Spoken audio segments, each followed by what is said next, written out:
मैं आपसे प्रार्थना करता हूँ कि राजस्थान क्षेत्र के तीनों प्रांतों के कुटुंब मित्रों के साथ में आप अपना संवाद ये प्रारंभ कीजिए। आदरणीय डॉक्टर रविंद्र शंकर जी। हाँ जी, तो सभी को नमस्कार।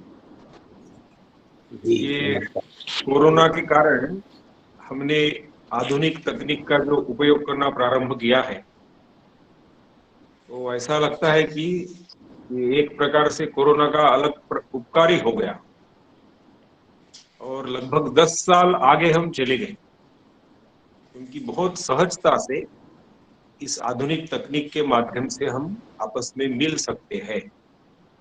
प्रत्यक्ष मिलने जुलने का आनंद जो है वो तो अलग ही है, उसका ये पर्याय नहीं है,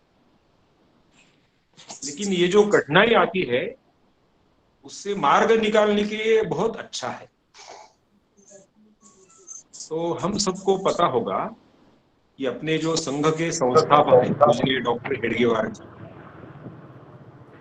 इनके पूर्वजों का गांव ये तेलंगाना प्रांत का कंदकुर्ती, 3 पवित्र नदियों का सुंदर संगम वहां पर है।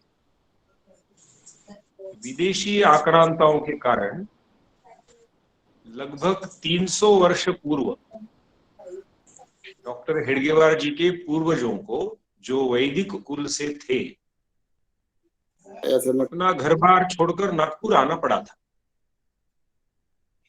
मेरे प्रवास में मैं कंदकुर्ती गया था और वहां पर एक बहुत ही मन को प्रसन्नता देने वाला ऐसा सुंदर दृश्य कंदकुर्ती गांव का मैं स्वयं देखकर आया।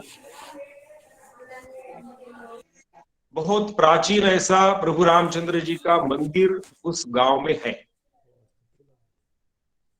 जिस विदेशी आक्रमण के कारण इनके पूर्वजों को गांव छोड़ना पड़ा, वो पूर्वजों के घर में ही हेडगेवार जी की जो कुल देवता है केशवराज, उसकी जो मूल मूर्ति थी परंपरा से, वो आक्रमण के कारण छिपा कर रखी थी, उसको भी पुनः प्राण प्रतिष्ठा करके वो भी सुंदर मंदिर बना है।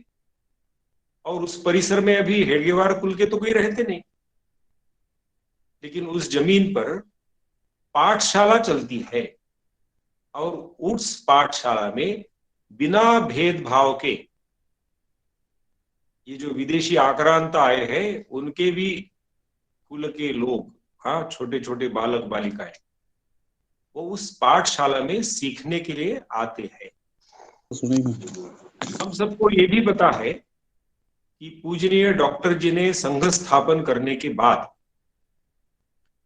पहला यदि कोई सेवा कार्य किया होगा तो वो रामटेक में प्रभु रामचंद्र जी की जो रामनवमी का बड़ा त्योहार मेला लगता था, उसमें जो सारी अव्यवस्था थी, उस अव्यवस्था को ठीक ठाक करने के लिए, सुव्यवस्थित करने के लिए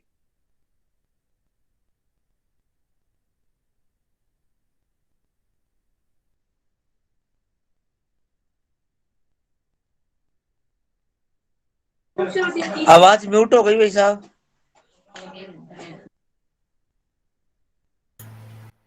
भाई साहब आपकी आवाज म्यूट हो गई है। आ गया वो ऑटोमेटिक ये हो गया था कर लिया।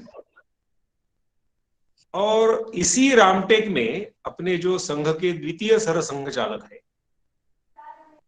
पूजनीय माधव सदाशिवराव गोलवलकर, इनके माता पिताजी भी, उनको ताई जी और भाऊ जी ऐसा प्रेम से बोलते थे, उनका वास्तव्य भी उस पावन तीर्थ स्थल पर अनेक वर्षों तक रहा है। पूजनीय गुरु जी उस घर में रहे हैं जहां से ये रामटेक यानी प्रभु रामचंद्र जी की जो वन की यात्रा है उसमें जो थोड़ा समय बैठे थे, टेकना यानी बैठना, हाँ मराठी में, इसलिए रामटेक ऐसा उसका नाम हो गया।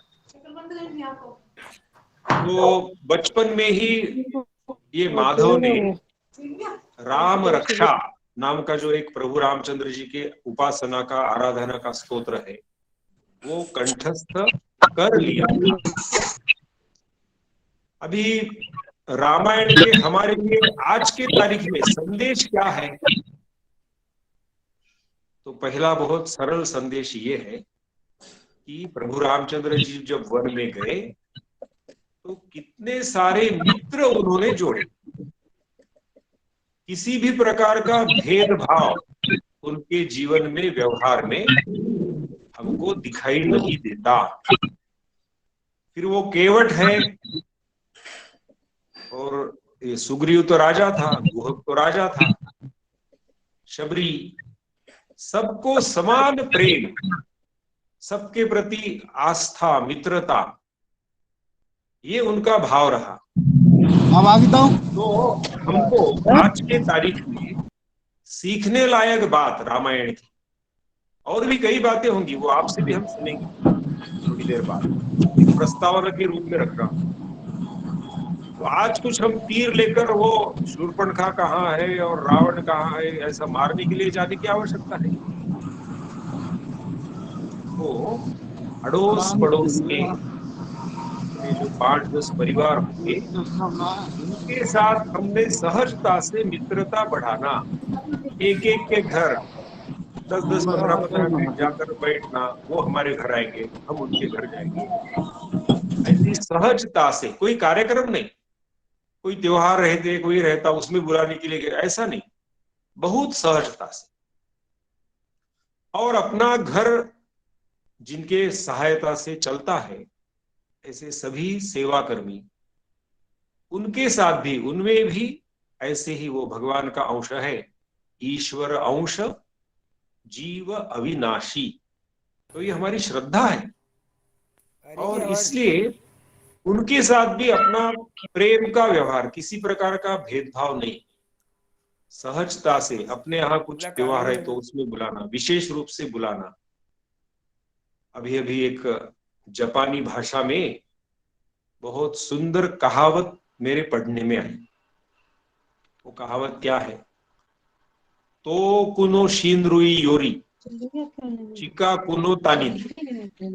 समझ में आता है क्या ये? तो कुनो शिनरुई योरी चिका कुनो तानी, समझ में आता है?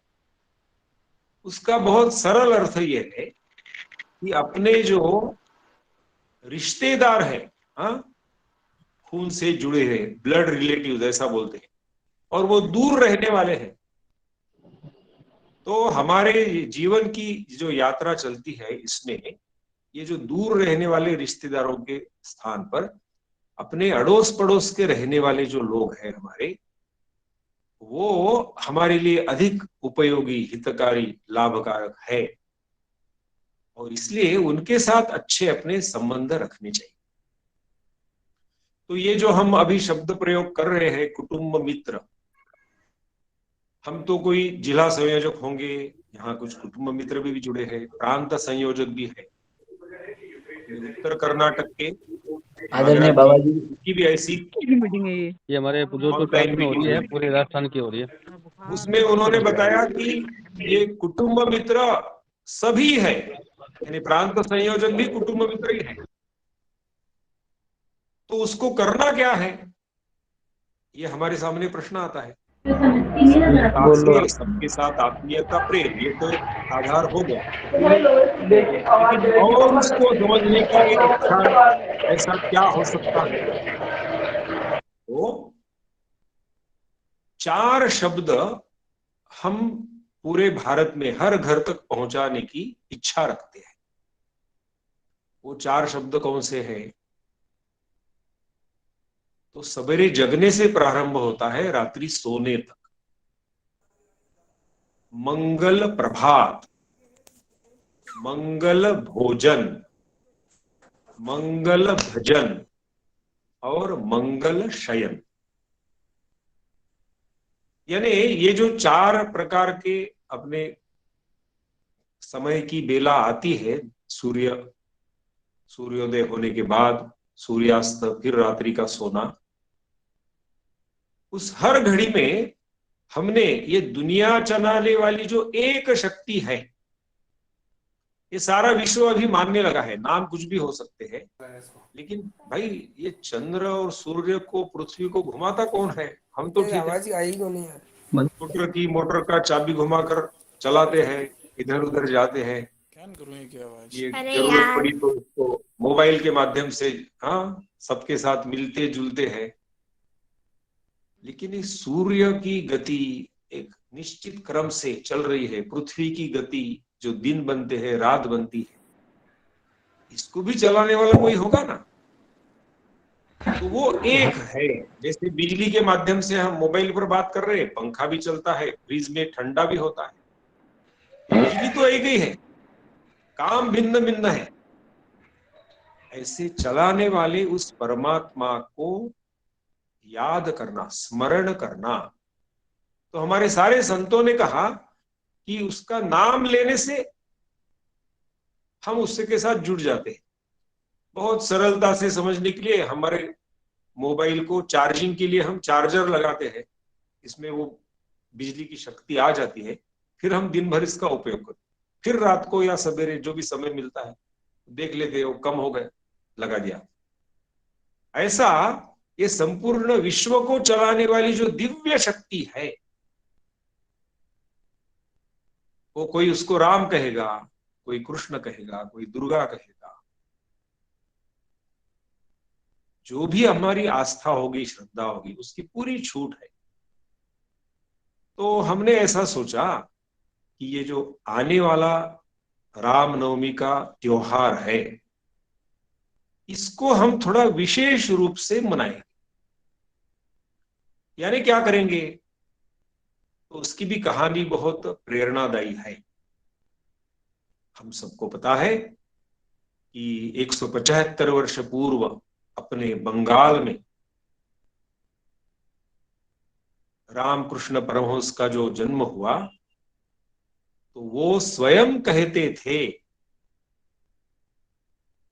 क्या कहते थे, कि जो राम और कृष्ण इतिहास में होकर गए, वो वर्तमान में यहां है। देह को वो खोल बोलते थे, जैसा हम कपड़ा पहनते हैं वैसा, इसके अंदर वो विराजमान है, सांप्रत वो विराजमान है, ऐसा बोलते थे। और हम देखते हैं कि वो तो कहीं गए नहीं, लेकिन सारा विश्व, मैं अमेरिका में गया था, अभी रामकृष्ण मठ है, तो विश्व में उनका नाम और उनके शिष्य एक विवेकानंद अकेले, पूरे विश्व में उन्होंने अपने हिंदू धर्म की पताका फहराई। यहाँ का रामायण, महाभारत, छोटी छोटी कहानियां, अमेरिका में वो गए, वो जहां गए थे वहां भी मैं जाकर आया, शिकागो में। हमको बड़ा आश्चर्य लगता है और आनंद भी होता है, क्या किया उन्होंने वहां पे, और लोग बड़े प्रभावित हो गए। भक्त प्रहलाद की कहानी बताई, राजा हरिश्चंद्र की कहानी बताई, और लोग बड़े प्रभावित होते गए।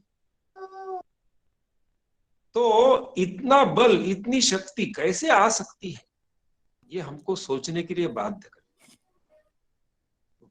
रामकृष्ण परमहंस का शरीर शांत होने के बाद जो रामकृष्ण मठ स्थापन हुआ, उसके जो प्रथम अध्यक्ष, वे दक्षिण भारत में टहलने के लिए जा रहे थे। शाम का समय था, अभी जैसा है, तो उनको हम ये जो तय किया है, राम नाम संकीर्तनम, भारत के हमारी जितनी कार्यकर्ताओं की शक्ति है, उसके बल पर ये हर बाला देवी की प्रतिमा, बच्चा बच्चा राम है, इसको जीवंत रूप देना। राम के सारे गुण, सीता के सारे गुण वो हमारे बालकों में आ जाए, तो पहले वो कंठस्थ तो करे, जुड़ जाए, और बचपन में बहुत जल्दी याद हो जाता है। तो इसलिए वो एक स्वयं महर्षि वाल्मीकि ने रचना किया ऐसा, वो 1 से 8 सुंदर ऐसे नाम और उनके गुण की विशेषता बताने वाले, कौसल्या सुखवर्धन राम, विश्वामित्र प्रियधन राम, घोर ताटका घातक राम, ऐसा सुंदर वर्णन है। तो एक कैसेट तो आपको भेज दी है, अभी अगले हफ्ते में अपने को उसके 4-4 पंक्ति की एक एक कैसेट मिलेंगी। जैसा वो प्रारंभ होता है, शुद्ध ब्रह्म परात्पर राम काला, उसका अर्थ भी है उस पर, और बहुत सुंदर गाया है, हम जैसा सुभाषित याद करते हैं। तो पहला काम हम सबको अभी आने वाले दिनों में करना है कि हमारे घर में, अड़ोस पड़ोस में, और हमारे से जुड़े हुए सारे सेवाकर्मी, वो सिक्योरिटी गार्ड है, वो स्कूल वैन ड्राइवर है, अपना सब्जी बेचने वाले हैं, घर में कुछ रसोई बनाने के लिए झाड़ू पोछा के लिए, इन सब बच्चों तक भी सबके पास मोबाइल है। तो ये क्लिप उनको भेजना है, उनके साथ व्यक्तिगत बात करना है कि इसको सुनो, केवल सुनने से, कहने से वो धीरे धीरे याद हो जाएगा।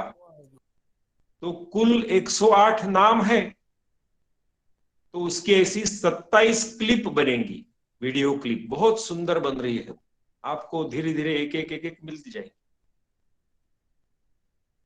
और प्रभु रामचंद्र जी का जन्म रामनवमी को हुआ, तो ये आगे एक बार अभ्यास हो गया इसका कि 3 क्लिप एक साथ यदि हम कंठस्थ कर लेंगे, छोटे बालक कंठस्थ करेंगे, बहुत जल्दी कंठस्थ हो जाएगा, तो वो 9 क्लिप में हो जाएगा। हाँ, रामनवमी 9 दिन में सहजता से। और फिर 10 अप्रैल को इस बार रामनवमी है।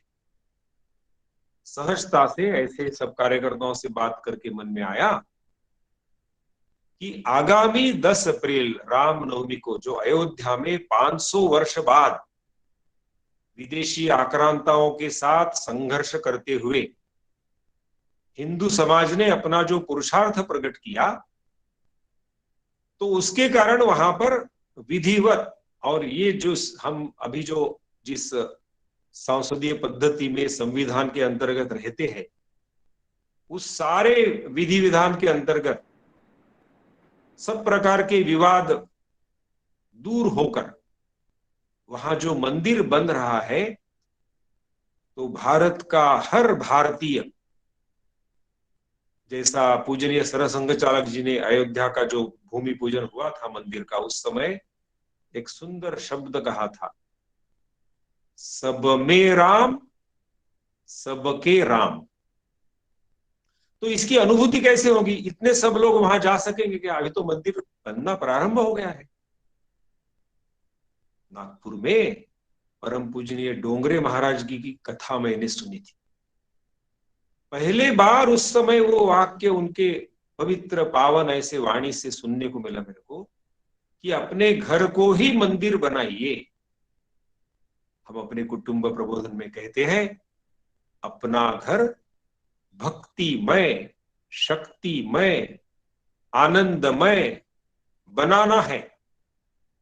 तो ये भक्ति और शक्ति का आदर्श प्रतीक हमारे आंखों के सामने कौन है?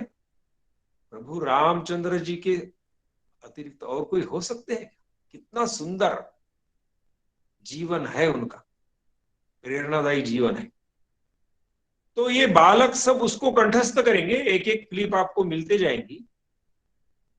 फिर जैसा कहा कि हमारा घर, हमारे अड़ोस पड़ोस के 5-10 घर, और व्हाट्सएप पे हमारे सारे मित्र जो ग्रुप है, सब तरफ जैसे वो सीड बॉल की कंसेप्ट से करना, पर्यावरण के बंधु करते हैं ना, सीताफल खाए 100 बीज है। अब बारिश शुरू होती है तो वो कहीं पहाड़ी पे, कहीं जंगल में जाकर उसको डाल दीजिए, 100 में से 10 आए तो 10, ठीक है। ऐसा जितना हम ये सारी जो वीडियो क्लिप मिलेंगी राम नाम संकीर्तनम की, वो अधिकतम सारे अपने जो ग्रुप होंगे, फेसबुक होंगे, सब पर डाल देना, पूरे भारत में वैसे छा जाएगा। आधुनिक तकनीक का ऐतिहासिक ऐसा उपयोग प्रभु रामचंद्र जी की स्फूर्ति, प्रेरणा, नाम लेकर हम सब करने वाले हैं। फिर दूसरा काम क्या करना है? तो हम जहां रहते हैं वहां जो मंदिर है, उस मंदिर में भी एक क्लिप हम चला सकते हैं। वहां पर कुछ फलक पर लिख कर रख सकते हैं, आवाहन कर सकते हैं लोगों को। उस मंदिर के जो प्रमुख पदाधिकारी है, अध्यक्ष है, सचिव है, उनको मिलकर वहां पर भी इसका कुछ ऐसा पाठ सिखाने की बात ये हो सकती है।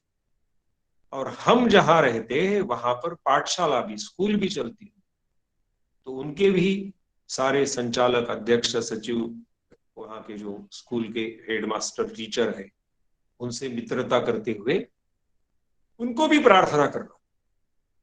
प्रधानमंत्री जी ने स्वयं वहां पर ये भूमि पूजन किया है, शिलान्यास किया है, हम सबने देखा।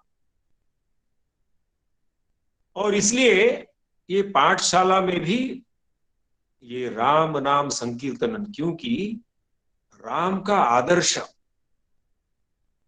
ये अपनाने से जीवन ये सुंदर, आनंदमय, आपसी संबंध, रिलेशनशिप जिसको बोलते हैं, वो बहुत सुंदर हो जाएंगे, सुदृढ़ हो जाएंगे। राम का परिवार को याद कीजिए आप, सब लोग कैसे एक में को, हर एक ने अपना कर्तव्य कितना सुंदर रीति से निभाया है। पश्चिम में और हमारे में यही अंतर है। वो अधिकार की बात करते हैं, वो उपभोग की बात करते हैं। हम कहते हैं मनुष्य ये बुद्धिजीवी, धर्मशील प्राणी है। आज यहां पर समर्थ रामदास स्वामी की पुण्यतिथि है, जिन्होंने छत्रपति शिवाजी महाराज के सारे वो राज्य स्थापना में जनसामान्य में जो जागृति लाई थी, उनका भी जन्म रामनवमी का है। ये भी एक कमाल की बात है। और उन्होंने लिखा हुआ जो दासबोध है, 400 वर्ष हो गए, आज भी विश्व में उसका अध्ययन किया जाता है। तो ऐसे वो समर्थ रामदास स्वामी,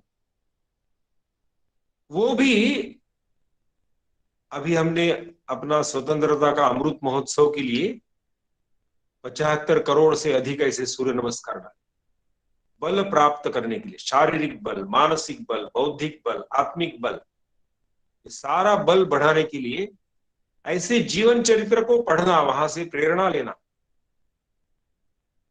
तो रामदास स्वामी का वर्णन ऐसा है कि वो स्वयं युवा अवस्था में 1200 सूर्य नमस्कार डालते थे। प्रभु रामचंद्र जी जब जंगल में 14 वर्ष गए, पैदल कितने चले होंगे, कितने कष्ट में रहे। आज तो हम सारे सुख सुविधा में रहते हैं, तो हमने ये सुख सुविधा के साथ ये तपस्या, कष्ट, परिश्रम, नहीं तो इसमें बह जाएंगे। जो इतिहास का अध्ययन करते हैं वो बताते हैं कि रोमन साम्राज्य का पतन होने के मूल रूप से 2 ही कारण हैं। एक, रोमन साम्राज्य में भोगवाद बढ़ गया, और दूसरा भेदभाव बढ़ गया, उसके कारण उनका पतन हो। तो राम जी के जीवन में एक भोगवाद भी नहीं है, अहंकार भी नहीं है। ये सारा हमको जो यहां से सीखने को मिलता है, किसी प्रकार का भेदभाव नहीं उनके पास, किसी प्रकार का भोगवाद का प्रोत्साहन नहीं उनके जीवन में। तो ऐसा वातावरण हमको पूरे भारत में हर घर में निर्माण करना है। और इसलिए छोटे बालक कंठस्थ करेंगे, और बाकी जो बड़े लोग हैं घर में, वो रामायण को लेकर छोटी छोटी चर्चा करेंगे। एक ही वाक्य रहेगा, रामायण का मेरे लिए आज क्या संदेश है। ऐसा कौन सा वाक्य है, ऐसा कौन सा प्रसंग है कि जिससे मैं मेरा जीवन धन्य, उज्जवल कर सकता हूं। रामायण से मेरे को इसकी प्रेरणा मिली, तो इसकी खुली चर्चा। और इसलिए ये जो कुटुंब मित्र हम बने हैं, तो हम अड़ोस पड़ोस में पूछेंगे, भाई साहब आपके घर में रामायण है क्या? तो गोरखपुर प्रेस का कितना सुंदर रामायण है, वो तुलसी रामायण है, वाल्मीकि रामायण है। रामायण को लेकर के उसकी पुस्तकें होंगी, तो इसको भी हम पूछकर वहां पर व्यवस्था भी कर सकते हैं। सब ऑनलाइन उपलब्ध है आजकल, गोरखपुर प्रेस में सारी व्यवस्था है। तो इसके माध्यम से ये ऐसा चर्चा करना। अब ये चर्चा के लिए फिर अभी मैं रुकने वाला हूं और आपको अवसर देने वाला हूं छोटे छोटे प्रश्न पूछकर। वो ये है कि हमने रामायण से क्या संदेश लेना है आज की तारीख में। एक तो मित्र का बताया आपको, दूसरा है आज हम भ्रष्टाचार की चर्चा, धन का अपग्रह, उसके कारण बड़े बड़े लोग जेल में कैसे गए, ये सारा रोज अखबार में पढ़ते हैं। देश कैसे अच्छा होगा।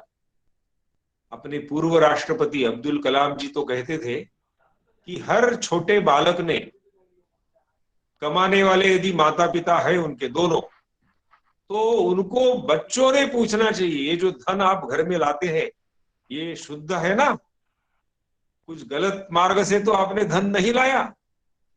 गलत मार्ग से धन लाया है तो उस धन की रोटी, उस धन की मिठाई, उस धन की मोटर कार में मैं नहीं जाऊंगा कहीं। ऐसा डॉक्टर अब्दुल कलाम कहते थे। अब ये प्रेरणा हमको भरत के जीवन से मिलती है। वास्तव में अभी एक चुनाव चल रहे हैं और किसी का बड़ा भाई यदि यहां से फॉरेन में चले गया, उसको नौकरी लग गई, हाँ ऐसा कल्पना करो, और वो चले गया, और वो छोटा बालक के लिए फिर वो ये जो नगर सेवक है, ये जो अलग अलग प्रकार के चुनाव चल रहे हैं, विधानसभा का है तो एमएलए है, ये है वो है, आप वो जो सारा विधायक वगैरह बोलते हैं, तो वो तो बड़ा खुश हो जाएगा, बहुत अच्छा हो गया, मेरा रास्ता खुल गया। हाँ लेकिन भरत ने आदर्श क्या बताया, नहीं ये मेरा नहीं है। देखो अहंकार के कारण ही सारे समस्याएं हैं विश्व की। अभी भी सारे जो स्वार्थ, भय और अहंकार, ये जड़ में, ये जो अभी हमको दिखाई दे रहा है, रशिया, यूक्रेन, ये फिर वो अमेरिका, ये सारे जो आपस में लड़ाई झगड़े करेंगे, उसके जड़ में यदि जाएंगे तो किसी न किसी का उसमें स्वार्थ है, किसी का भय है और अहंकार है। रामायण का ये सुंदर संदेश है कि मैं तो ट्रस्टी हूं, विश्वस्त हूं, ये मेरा नहीं है। छत्रपति शिवाजी महाराज ने जो राज्य किया वो भी कहते ये ईश्वर का है। अपने डॉक्टर हेडगेवार जी जिन्होंने संघ स्थापन किया, वो मैंने किया ऐसा कभी बोलते नहीं थे, ये तो ईश्वरी कार्य है ऐसा बोलते। ये ऐसा यदि सबका मानस बन गया तो छोटी छोटी संस्थाओं में ये जो सब आपाधापी चलती है, धन का अलग गलत तरीके से उपयोग। महाराष्ट्र में मराठी भाषा में जिन्होंने गीत रामायण गाया, सुधीर फड़के, उनकी एक कहानी अभी मेरे को कल सुनने को मिली। उन्होंने स्वातंत्र्यवीर सावरकर जी के जीवनी पर चित्रपट निकालने का तय किया। धन कहां से लाएंगे, वो कोई करोड़पति तो थे नहीं, तो उन्होंने तय किया कि समाज को प्रार्थना करेंगे और धन इकट्ठा करेंगे, स्वातंत्र्यवीर सावरकर का चित्रपट बनाएंगे, फिल्म बनाएंगे। लता मंगेशकर भी उनके साथ थी, लता दीदी भी उनके साथ थी। तो महाराष्ट्र के डोंबिवली नाम के गांव में गए वो, छोटे से, और एक घर में गए और अपना प्रस्ताव रखा कि मेरे मन में ऐसा है। लता दीदी भी वो उपक्रम में साथ में है, हम एक चित्रपट बनाना चाहते हैं, धन की आवश्यकता है।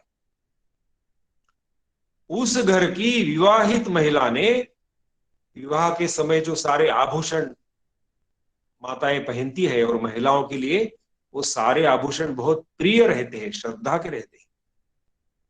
अब देखो मेरे लिए जो प्रिय है वो प्रभु रामचंद्र जी की जो प्रेरणा है, भक्ति है, उससे उन्होंने स्फूर्ति लेकर ये देश को स्वतंत्रता के लिए जिसने बलिदान कर दिया, ऐसे महापुरुष के जीवन पर एक फिल्म बन रही है, तो सारे अपने सोने के गहने वो डोंबिवली की माता ने ये सुधीर फड़के जी को दे दिए, बोले इसको बेचकर आप धन लीजिए और बनाइए चित्रपट।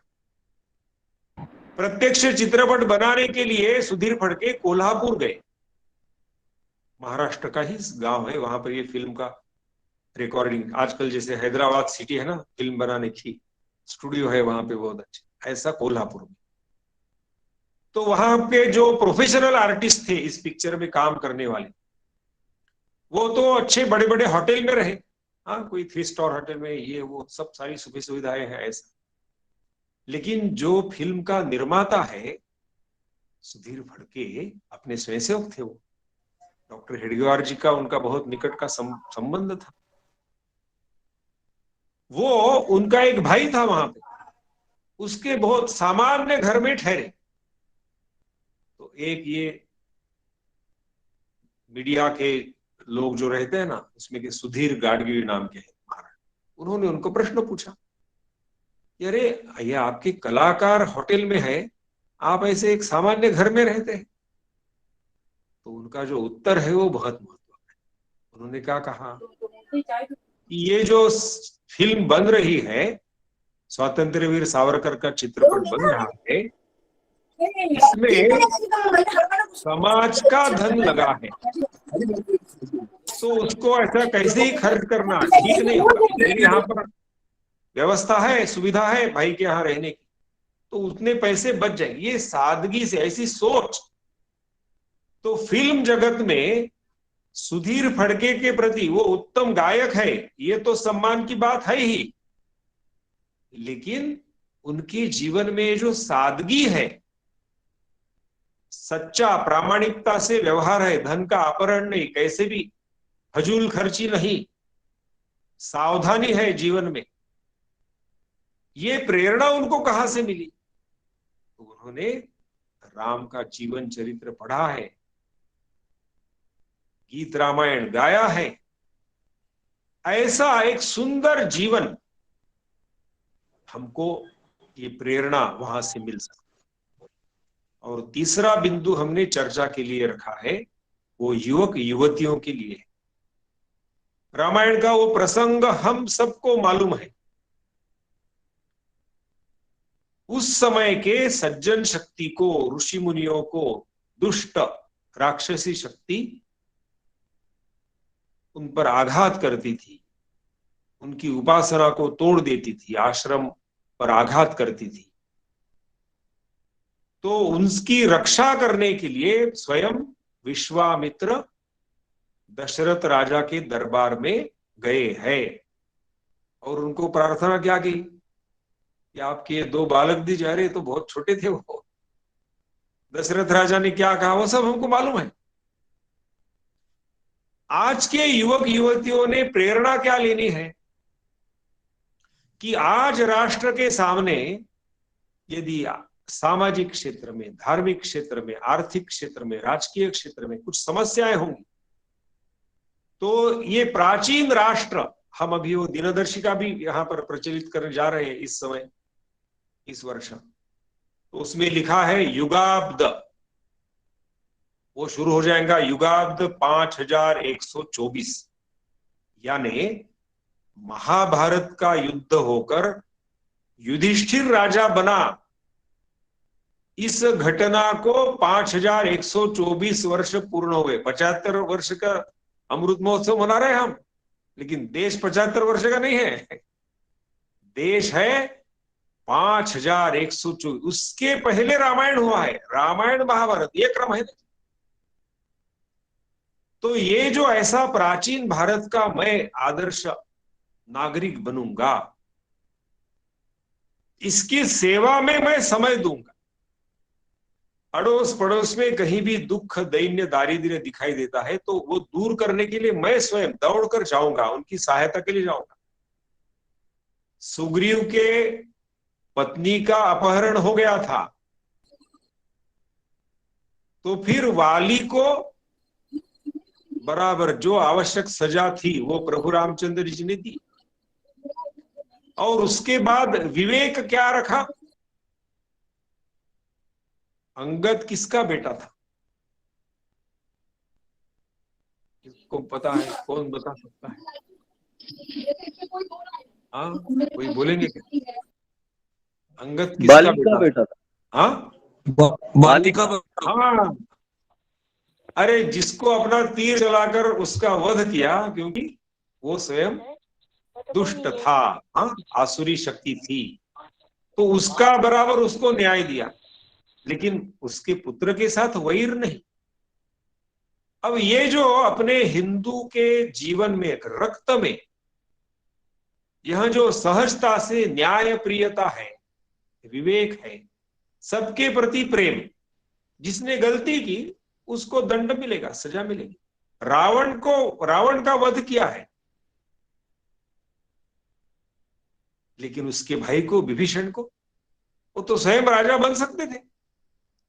प्रभु रामचंद्र जी को कौन ना कह सकता। ऐसे कितने संदेश, और विशेष रूप से युवक युवतियों ने ये जो विश्वामित्र और दशरथ के संवाद से प्रभु रामचंद्र जी, यानी उस समय के राम और लक्ष्मण, इतना बड़ा राजमहल अयोध्या का छोड़कर उनके साथ कष्ट के लिए वन में अपना शौर्य पुरुषार्थ प्रकट करने के लिए, तो ये जो 75 वर्ष हम मना रहे हैं, उस समय दान, मैं अधिक से अधिक मेरा समय इस राष्ट्र के वैभव के लिए, और हम सब जिस विचारधारा से संघ से जुड़े हैं, तो उसकी स्थापना को 2025 में 100 वर्ष पूर्ण हो रहे। तो उसके पहले भारत में हर गांव में ये ऐसा जो आदर्श, राम का आदर्श है, उसके जो जीवन मूल्य है, अपने तेलंगाना, आंध्र, इन प्रांतों ने निर्णय लेकर काम शुरू कर दिया।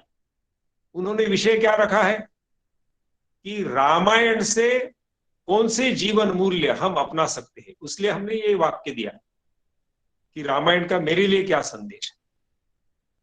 तो ऐसा एक छोटा प्रास्ताविक मैंने किया है।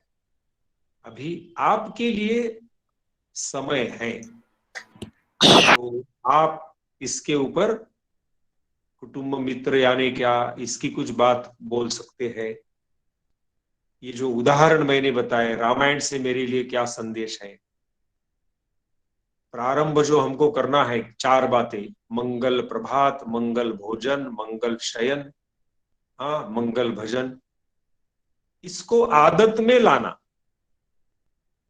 परसों अपने माननीय भैया जी जोशी, जो पूर्व सरकारेवा थे, एक अखिल भारतीय बैठक में समापन करते समय उन्होंने 4 शब्द का उपयोग किया कि हम बार बार सुनते हैं सारी ये बातें। तो उसका क्रम क्या है? सुनना, समझना, स्वीकार करना और उसको आचरण में लाना। सुधीर फड़के का उदाहरण मैंने इसलिए दिया कि केवल सुना नहीं, उन्होंने प्रत्यक्ष आचरण में लाया। सादगी से रहना, धन का योग्य उपयोग करना। ऐसा हम अपना जो आकलन होगा, हमारा जो अध्ययन होगा, और अभी जो सारी बातें हमने की, तो उसके संदर्भ में हम जोड़ सकते हैं कि हाँ, हम 10 घर में जाकर बताएंगे, हम पाठशाला में जाएंगे, हम मंदिर में जाएंगे। हाँ, ऐसा जो जो कल्पना आपके मन में आती है उसको थोड़ा सा बताइए। तो पद्धति मालूम है आपको, वो अनम्यूट करना, बताना होने के बाद फिर से उसको बंद कर देना। हाँ, ठीक है जी। सबको नमस्कार, और शुरू कर सकते हैं। आपका स्वागत है। हाँ भाई साहब, मुकुंदगढ़। हाँ, राजा राम जी। राजा हाँ राम, भाई साहब, आपका वीडियो हाँ भी भाई खोल साहब। दीजिए। हाँ भाई साहब, मुकुंदगढ़ से राजा राम। जो आपने अभी रामायण के बारे में बताया था जी, तो रामायण की पूरी जो दृष्टि है, पूरा जो आदर्श है, ये भोग की कथा नहीं, त्याग की कथा है। सब पात्रों में त्याग का संदेश मिलता है। चाहे वो स्त्री पात्र हो, चाहे पुरुष हो, चाहे बाल रूप में हो, चाहे ऋषि रूप में हो, चाहे पिता का हो, चाहे भाई का हो, सब प्रकार से ये त्याग में एक जीवन की कथा है। ऐसा मेरा कहना है। बहुत एकदम सही। इसलिए हम कहते हैं कि रावण यानी कौन? तो भोग और अहंकार का प्रतीक है ना। हाँ, वो हमको कम करना है, तभी सुखी होगी ये पृथ्वी। हाँ, बहुत बढ़िया। चलो, ऐसा ही राजा राम जैसा ही बोल सकते हैं। बहुत अच्छा बताया आप। हाँ, करणीय बातें में भी बता सकते हैं। मैं क्या करूंगा, मैं क्या करूंगी। हाँ भाई साहब, नमस्कार। हाँ बोलिए योगी जी, नमस्ते। नमस्ते भाई साहब, नमस्ते। देखो, रामचरितमानस में जितने भी पात्र हैं जी वो सब अपने अंदर धारण करने योग्य हैं। जी जैसे हनुमान जी को अगर लेते हैं, मेरी आवाज जा रही है क्या? हनुमान जी को अगर अपने पात्र को जीवन में उतारना चाहते हैं हाँ तो हनुमानते परशा करे पुण्य कीन प्रणाम, यानी उनको स्पर्श किया, या सुमेरु पर्वत जो सोने का खड़ा हुआ उसको स्पर्श किया, लेकिन अपने लक्ष्य को नहीं भूले। हाँ तो हम अगर कोई मोह माया ममता बीच में पड़ती है तो अपने लक्ष्य को जरूर पकड़े रखें। बहुत बढ़िया बताया। दूसरा, हनुमान जी का एक और है कि हनुमान जी में वो योग्यता है कि छोटा बनने का समय आए तो छोटा बन जाते हैं और बड़ा बनने का समय आए तो बड़ा बन जाते हैं।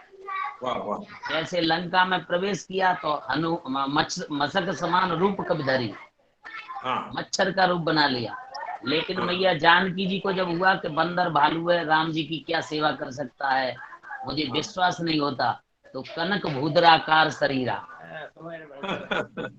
तो हमारे अंदर ये क्वालिटी हनुमान जी से ले सकते हैं कि हम अपने लक्ष्य को नहीं छोड़ें, और जब छोटा बनने की जरूरत पड़े तो छोटा बन जाए, बड़ा बनने की जरूरत पड़े तो बड़ा बन जाए। वाह वाह, बहुत बढ़िया। योगी जी तो महात्मा ही है। जय श्री राम। बहुत सुंदर। ये संदेश को हर युवक युवतियों तक पहुंचाने की जरूरी। हाँ बहुत बढ़िया। आइए और भी हाँ बोलिए साहब। हाँ हाँ दीपक जी बोलिए। दीपक जौहरी, किशनगढ़ अजमेर से। भाई साहब, जी भाई साहब, गोस्वामी तुलसीदास जी ने अपने मानस में उत्तरकांड में एक चौपाई लिखी है।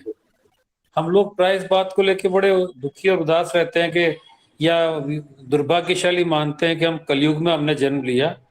उन्होंने लिखा है कि कलयुग चारों युगों में सबसे बढ़िया है, जहां हम केवल राम का सुमिरन करके ही भवसागर से तर जाएंगे। बाकी 3 युगों में तो हमको बहुत प्रयत्न करने पड़ रहे थे, जब करना पड़ रहा था, तब करना पड़ रहा था। लेकिन कलयुग में पैदा होने पर दुख मनाने की कहीं आवश्यकता नहीं, केवल राम का सुमिरन करें, प्रभु का गुणगान करें और भवसागर से तर जाएं। जी बढ़िया। इसलिए बच्चों को कंठस्थ करने के लिए बताया है। तो दीपक जी, आप कितने लोगों से मिलेंगे? अभी समय है काफी, अप्रैल तक। क्या क्या प्रयास करेंगे आप? ये अपना जो ये उपक्रम है, राम नाम संकीर्तनम और रामायण का संदेश जन जन तक पहुंचाना, उसमें आप स्वयं दीपक जी भाई साहब, अभी हम लोगों ने जी क्या सोचा है? भाई साहब, इसको करेंगे। मैं अभी तत्काल तो कोई प्लान नहीं बता पाऊंगा, पर जैसे अभी कोविड काल में हम लोगों ने एक श्रृंखला चलाई थी, दैहिक दैविक भौतिक तापा राम राज नहीं कबू व्यापा। इसकी 5 मालाएं प्रतिदिन करेंगे और 2,84,000 जब पूरे हो जाएं, इतने सदस्य हमने जोड़े थे। अच्छा। इसी प्रकार वैसे अभी हमने विजय मंत्र का शुरू कर रखा है, श्री राम जय राम जय जय राम। ये जो त्रयोदक्षर अक्षर मंत्र है, हमने भाई साहब शुरू किया है 10 फरवरी से, और इसकी पूर्ण आहुति करेंगे 11 मार्च को। बहुत बढ़िया। 3 मालाएं प्रतिदिन हम कर रहे हैं भाई साहब।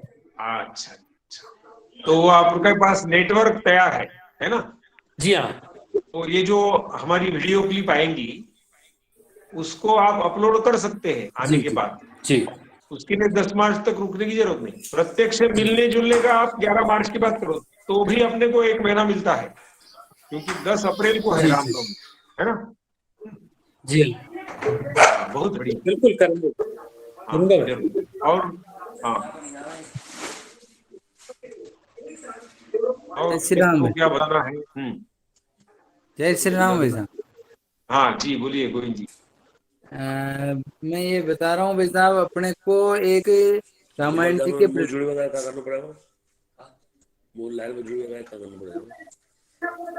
हाँ गोविंद जी बोलो। मुकेश जी थोड़ा रुकेंगे बाद में। बार में हाँ आ रहे सुन रहे, बहुत अच्छा। आवाज आ रही है भाई साहब?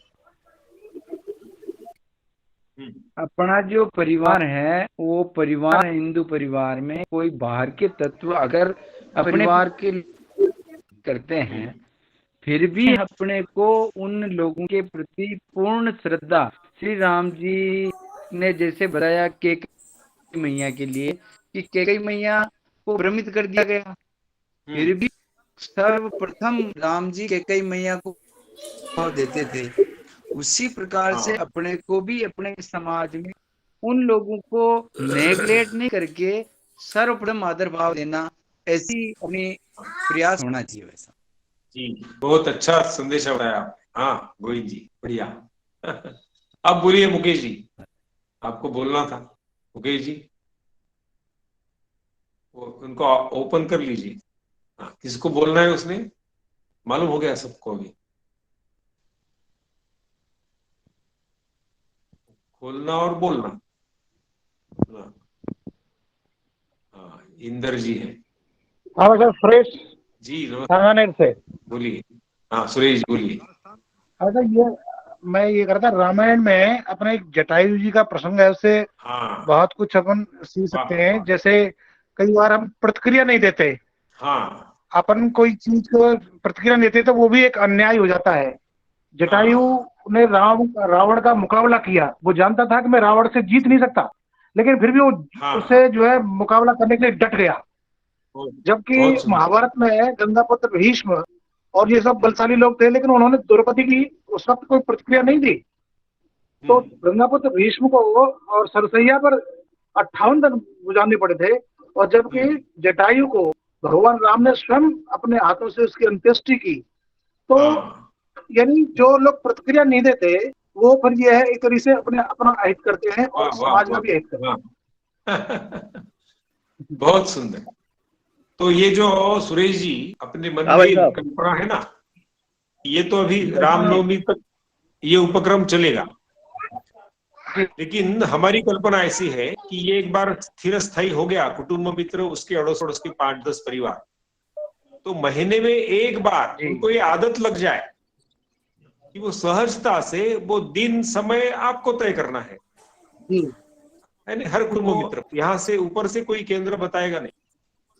लेकिन अभी आपने जैसा बहुत सुंदर विश्लेषण किया भीष्म और इसका, ऐसे गपशप के लिए बैठना, उसमें फिर जन्मदिन कैसे मना सकते हैं, उसका कुछ नया तरीका हो सकता है क्या, ऐसी छोटी छोटी बातों को लेकर हमारी छोटी छोटी आदतें अच्छी करना, जिससे प्रेम और मेल बढ़ेगा और शत्रुता वैरभाव द्वेष कम होते जाएगा। ऐसे आनंद को फैलाना, कोरोना जैसे फैला, लोग मर गए, अस्पताल में गए, अरे प्रेम फैलाएंगे तो सबके चेहरे पे खुशी रहेगी, हमको भी बड़ा आनंद आएगा। ये प्रतिसाद ये मिलेगा कि हाँ ये हंस रहे, हम भी हंसेंगे। ऐसे रोती सूरत से जाने में कोई मजा नहीं।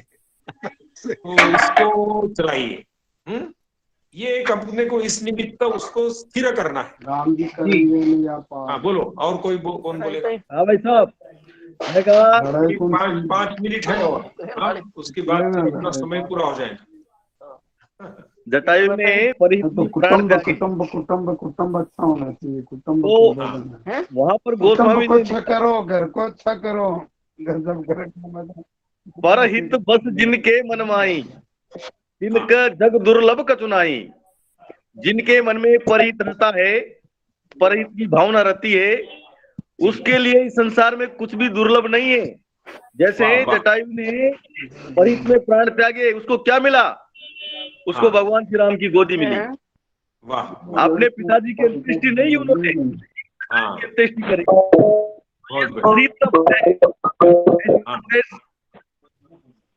ये हो सकता है। ये बात, हाँ बहुत बढ़िया बताया। हाँ सुंदर। तो वहां पर गोस्वामी जी ने लिखा है कि परहित बस जिनके मनवाई। जो अपना ये जो कार्य है ये भी परहित का है, परमार्थ का कार्य है। इसलिए जो परमार्थ का कार्य करता है उसके लिए संसार में कुछ भी दुर्लभ नहीं है। जैसे जटायु भगवान श्री राम की गोदी मिली अंतिम समय में, जन्म जन्म ऋषि जतन कराई, अंतराम कई आवत नहीं। लेकिन यानी ऋषि मुनि जन्म जन्मांतर बड़े यत्न करते हैं, अंतिम समय में भगवान श्री राम का नाम मुख से नहीं निकलता। लेकिन आज वो जटायु के सामने साक्षात खड़े हैं और जटायु से कह रहे हैं कि अचल करो, तेरे प्राणों को मैं अचल कर दूं, अमर कर दूं तुझे। लेकिन वो कह रहा है कि नहीं, मुझे ऐसा कुछ भी नहीं चाहिए। मुझे तो भगवान ने उसको सदगति दी, अपने हाथों से उसको तो उसकी अंत्येष्टि की। अपने पिता की नहीं की, लेकिन आज जटायु की अंत्येष्टि कर रहे हैं। इसलिए यहाँ पर गोस्वामी जी ने लिखा, परहित बस जिनके मन माही, तिनक जग दुर्लभ कचुनाही, परहित सरस धर्म नहीं भाई, पर पीड़ा सम नहीं अदमाई। ऐसा सुंदर प्रसंग है जटायु का। अब देखिए, राजस्थान का यही वाणी स्वर है। परसों बिहार क्षेत्र की अभी ऐसी जो बैठक चल रही है वो बिहार क्षेत्र की हुई, उधर दक्षिण में हुई। सब में ये जटायु का उदाहरण सामने आता है। बहुत अच्छा लगा मेरे को, सुंदर। तो अपने पास अभी समय यहाँ पर पूरा होते आ रहा है। इसी को जोड़कर ये जो एक आदर्श नागरिक वाली बात है, उसका एक जीता जागता उदाहरण देकर फिर हम यहाँ पर पूरा करेंगे। हम सब समझदार लोग हैं, कोई हमने बताना और आपने करना ऐसा विषय नहीं है।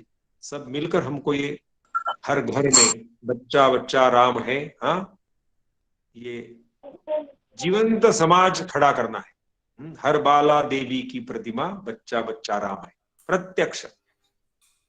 तो नागपुर में मैं जहां रहता हूं, जिनको अवसर मिलेगा नागपुर हमारे घर आइए। हम तो आपके घर बहुत बार आए हैं, भोजन किया है, आवाज कम आ रही है। ऐसे बहुत लोग हैं यहाँ पे, हाँ, जिनके घर में मैंने भोजन किया है। तो मैं आज आपको निमंत्रण देता हूँ, आप नागपुर आइए, हमारे घर आइए। और यहाँ से आपकी कम आ रही है। तो स्टेट बैंक के वाइस प्रेसिडेंट थे नंदू चौबड़ करके, अपने शालेय शिक्षा में फर्स्ट क्लास फर्स्ट मेरिट आए थे। वो निवृत्ति के बाद अपने घर आए, विश्व के अनेक देशों में जाकर आए, मस्कत में गए थे।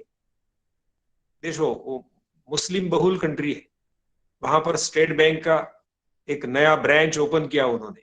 वो स्वयं वहां पर गए और उनके घर परसों बैठा था। ये जो पारिवारिक भावना का महत्व क्या है, इंडिविजुअलिज्म, व्यक्तिवाद, और इधर परिवार, आत्मीयता, प्रेम की भावना, उसका वो सुंदर उदाहरण उन्होंने बताया। उन्होंने कहा कि अपने केरल से ये मजदूर वो मस्कत में आते हैं, क्योंकि केरल में जो मजदूरी का मिलता होगा उनको धन, उससे कई गुना ज्यादा बड़ा ऐसा वहां पर मस्कत में मिलता है। धन बहुत है वहां पे, अमीरी है, बाकी देशों से भी लोग आते हैं वहां पे। तो दोनों में अंतर क्या दिखाई दिया? तो उन्होंने कहा कि ये जो भारत के ऐसे लेबर रहते हैं, मजदूर रहते हैं, उनको कोई ज्यादा खर्चा रहता ही नहीं। यानी जो मालिक इनको लेबर के रूप में ले जाता है मस्कत में,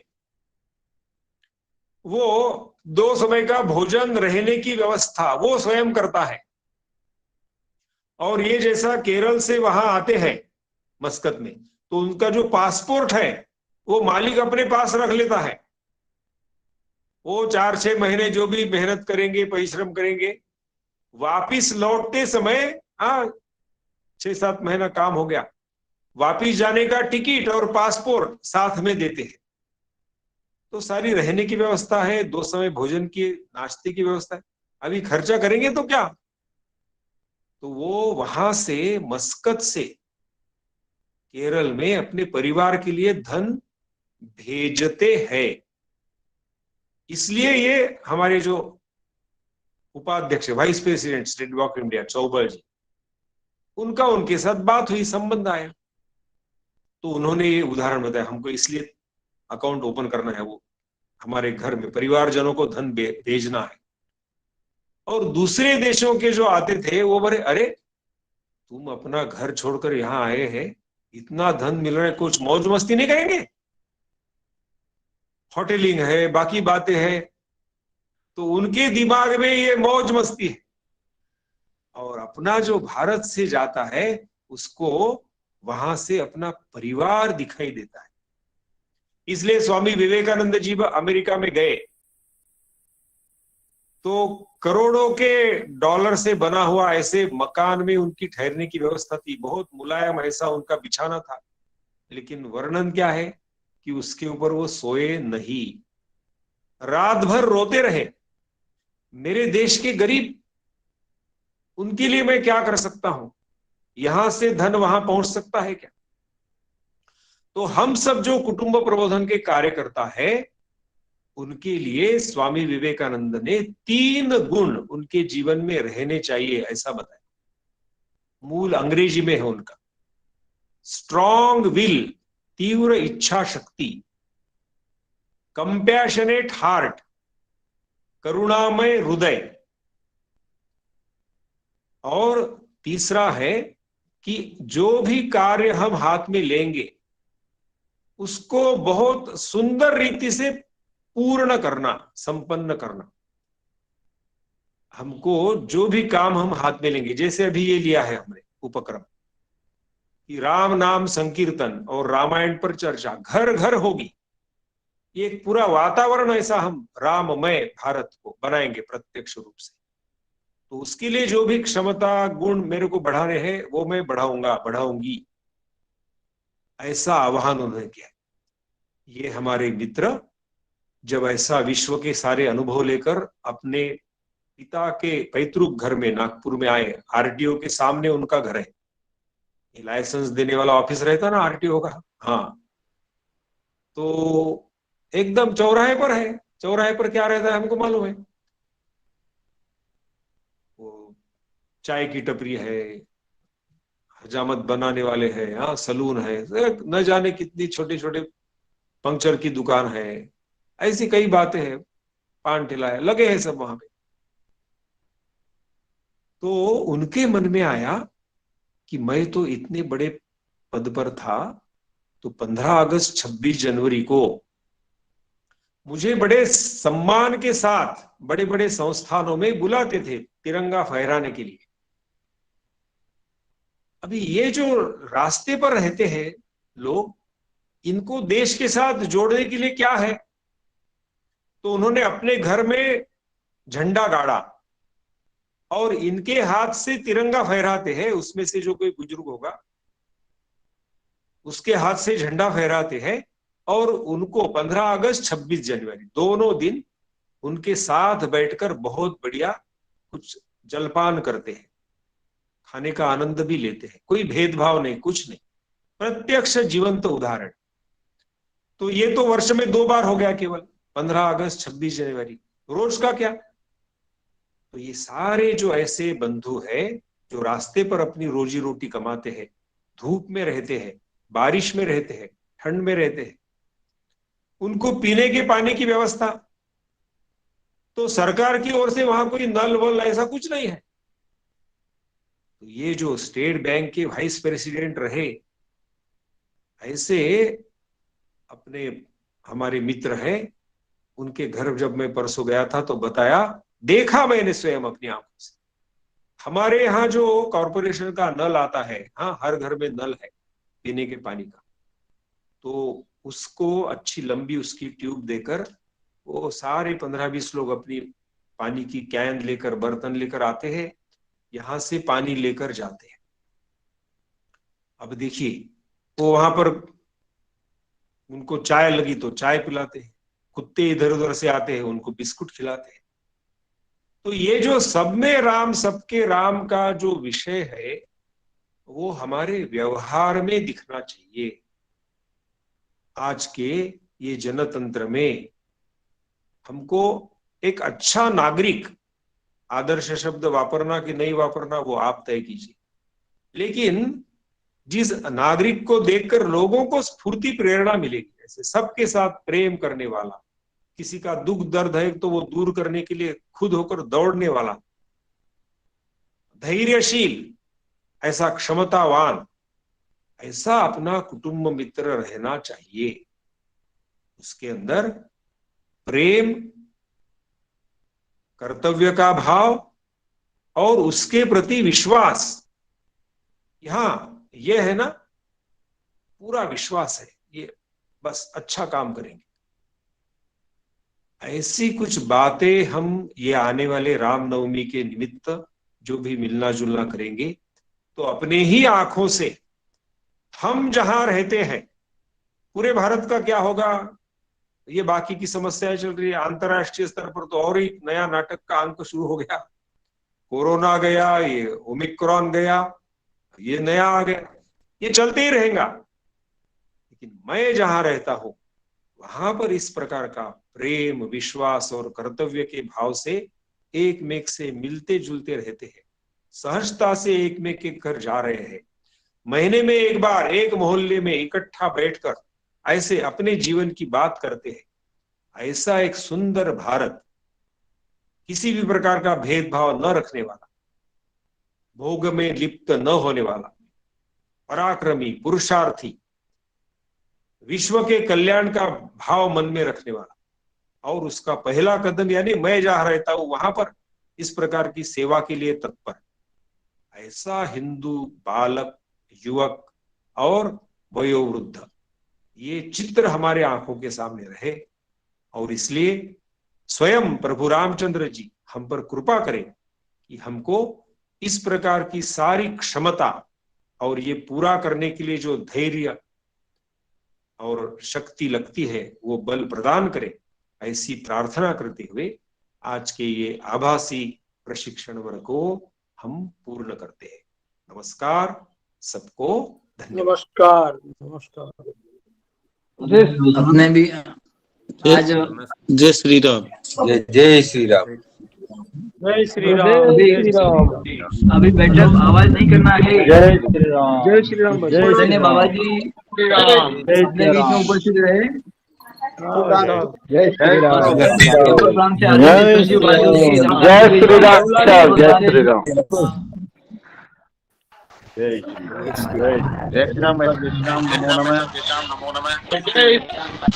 जय श्री राम भाई साहब। अजमेर से राम राम। अजमेर से सभी को राम राम। जय श्री राम। जय श्री राम। जय श्री राम। जय श्री राम। जय श्री राम। जय श्री राम। जय श्री राम। लाल जी भाई साहब, जय श्री राम।